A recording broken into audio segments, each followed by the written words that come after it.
Chers amis, bonsoir ou bonjour. C'est encore Pascal Colbert pour vous parler de ces deux ouvrages, Le meurtre à la hache de Hassel et Torture psychotronique au goulag de Srasic aux éditions 7 écrits. Nous avons vu dans les postes précédents que des analyses graphologiques, une analyse médico-légale, un mobile, le comportement et les déclarations d'une personne, plus d'autres éléments portés au dossier depuis de nombreuses années, pointaient directement vers Julien K., le frère de Camille. Nous allons maintenant parler des éléments qui, soi-disant, auraient permis aux enquêteurs de se diriger sur la piste de Charles-Édouard Comès. Il faut savoir qu'en fin août 2010, nous avions, Jérémy et moi, de nombreux dégâts sur nos véhicules. Donc ma Jaguar avait été rayée tout autour, les pneus crevaient plusieurs fois, la capote de la BMW cabriolet de Jérémy avait été crevée, ainsi que les pneus. Jérémy avait pensé un temps que Camille pouvait avoir une phase d'énervement, dans une phase d'alcoolisme à laquelle il était poussé par une personne de son entourage qui avait intérêt pour m'évincer. Donc nous avons demandé à une personne qui travaillait pour nous de longue date pour faire des travaux, d'abord dans le restaurant de Jérémy avant que je le connaisse, ensuite dans la maison de Jérémy après que je l'ai connu, en l'espèce Charles-Édouard C., de planquer et de voir qui dégradait nos véhicules. Alors il s'est avéré que ça n'était pas Camille. À cette époque-là, Jérémy B. avait dit à Marina Rama que si c'était Camille, il lui casserait volontiers la figure. Il le taperait. Ce qui a d'ailleurs été rapporté par Marina Rama. Pas exactement de la façon dont ça a été présenté par la presse et au tribunal. Il faut savoir que lorsque Jérémy n'avait pas encore la certitude que les dégâts n'étaient pas commis par Camille, il aurait dit à Charles-Édouard Comès, qui l'a confirmé, que si c'était Camille, eh bien, il le taperait, mais que je ne lui pardonnerais sans doute pas. Et il avait dit à Charles, si toi tu le taperais, et Charles avait refusé, bien évidemment, et tout à fait intelligemment. Pourquoi Marina Rama est allée faire ses déclarations à la police, soi-disant, et qui l'a poussé à faire ces déclarations et quelle en a été la résultante. Il faut savoir que Marina Rama est allée à la police en répétant que Jérémy cherchait quelqu'un pour taper M. Colbert, qu'elle lui avait parlé de Charles, puisque Charles exécutait des travaux pour Jérémy à la maison et au restaurant depuis des années, mais que Charles, évidemment, l'avait pris à la rigolade, ce qui était tout à fait normal, et elle aussi.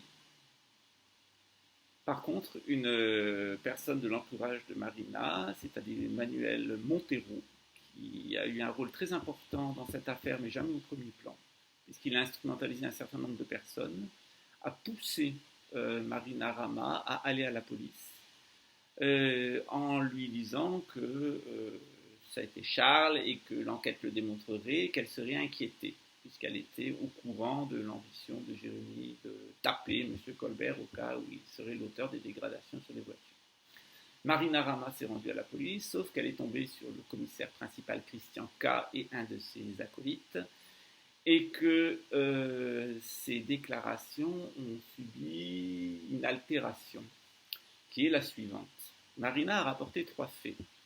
J'avais des problématiques à cette époque-là dans le magasin dont j'étais le directeur avec des Yougoslaves pour des impayés. Jérémy lui en avait parlé parce que la belle-fille de Marina, est avocate et yougoslave. Et qu'il était donc intéressant, connaissant la communauté yougoslave de Luxembourg et frontalière, de demander l'opinion d'une nationale et d'une juriste sur la démarche exacte à suivre. Nous avons d'ailleurs suivi, mon employeur et moi-même, ses conseils. D'autre part, Marina a mentionné que Charles-Édouard avait fait des travaux chez Jérémy dans son restaurant et ensuite dans la maison de Jérémy, hors de ma présence, puisque je n'ai jamais connu Charles-Édouard avant les audiences de la 13e chambre criminelle. Elle a aussi rapporté que Jérémy avait eu une ambition à un moment, lorsqu'il suspectait Camille de dégrader nos véhicules, de demander à Charles de le taper, ce que Charles avait refusé, et ce qu'il a dit aux enquêteurs. Il pouvait se dispenser de le dire, mais il l'a dit. Or, le témoignage de Marina Rama a été reconditionné selon la méthode d'interrogatoire du commissaire principal Christian K. et des gens qu'il a formés autour de lui, notamment ce policier stagiaire qui maintenant a été révoqué, et a été complètement changé en accusation. Marina est rentrée chez elle, elle a eu conscience qu'elle avait accusé des amis, qu'elle n'avait aucun risque au niveau judiciaire, évidemment, qu'elle avait accusé des amis, et qu'elle allait devoir s'expliquer devant un juge d'instruction et évidemment être poursuivie pour fausse déclaration ou en tout cas susciter une problématique avec les policiers. Marina Rama a laissé une lettre dans laquelle elle demande pardon à tout le monde et dans laquelle elle écrit explicitement qu'elle a menti. Et elle se suicide en se pendant dans le grenier de sa maison. Entre-temps, elle est retournée à la police judiciaire pour changer son témoignage, et on le voit dans le procès verbal. Elle tente par tous les moyens de changer son premier témoignage accablant envers Jérémy et Charles. Mais le policier qu'elle a en face d'elle la met en garde, et c'est noté dans le procès verbal, en lui disant « Vous vous rendez compte, si vous revenez en arrière, c'est que vous avez fait un faux témoignage, vous serez poursuivi. Je mettrai les documents en ligne afin que nos auditeurs et mes lecteurs puissent se faire une idée. » Le suicide de Marina Rama est la conséquence directe de la façon dont sont menés les interrogatoires à la police judiciaire par le commissaire principal Christian K., qui d'ailleurs était devenu d'une certaine façon le maître d'une école à penser au sein de la police judiciaire. J'ai un enregistrement de 2h30 de ma première audition par lui le 5 novembre 2010 dans les locaux de la police judiciaire de Versailles, et je le mettrai éventuellement un jour en ligne parce que les déclarations qu'il fait sont absolument surprenantes, non seulement de vantardise, mais sur l'idéologie qui l'anime, sa conception de l'homosexualité, son rapport aux étrangers au Luxembourg et sa façon d'exercer son métier.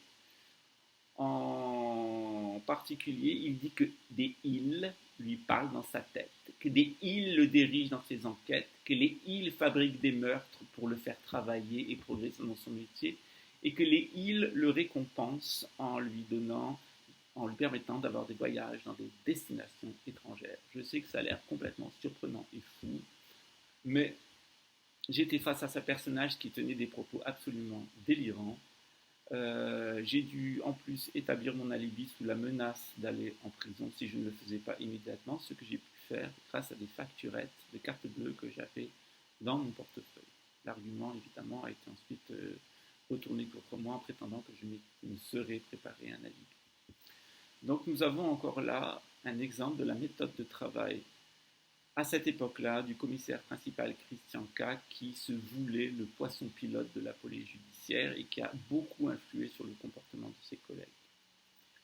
Dans le prochain post, je reviendrai sur ces méthodes d'interrogatoire du commissaire principal Christian K. et la façon dont il a interrogé mes parents et la façon dont mes parents prétendent que leurs propos ont été déformés. Je reviendrai également sur les procès-verbaux de mon audition par le juge d'instruction Franck, dont le juge Prosper Klein de la 13e chambre criminelle nous a appris qu'ils avaient été falsifiés dans le cabinet d'instruction pour me faire dire des choses que je n'avais pas dites, ce dont j'ai d'ailleurs la preuve puisque les signatures qui apparaissent au bas des différentes pages sont toutes rigoureusement identiques, donc, qui suggèrent un copier-coller informatique ou alors de vulgaires photocopies de la même page.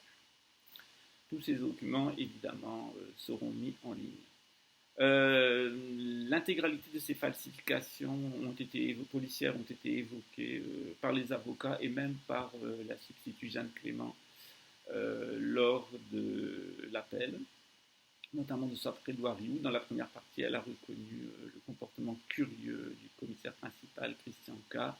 et reconnu qu'il y avait lieu à avoir de très sérieux doutes sur la manière dont la police judiciaire avait travaillé, dirigé à cette époque-là par le commissaire principal Christian K.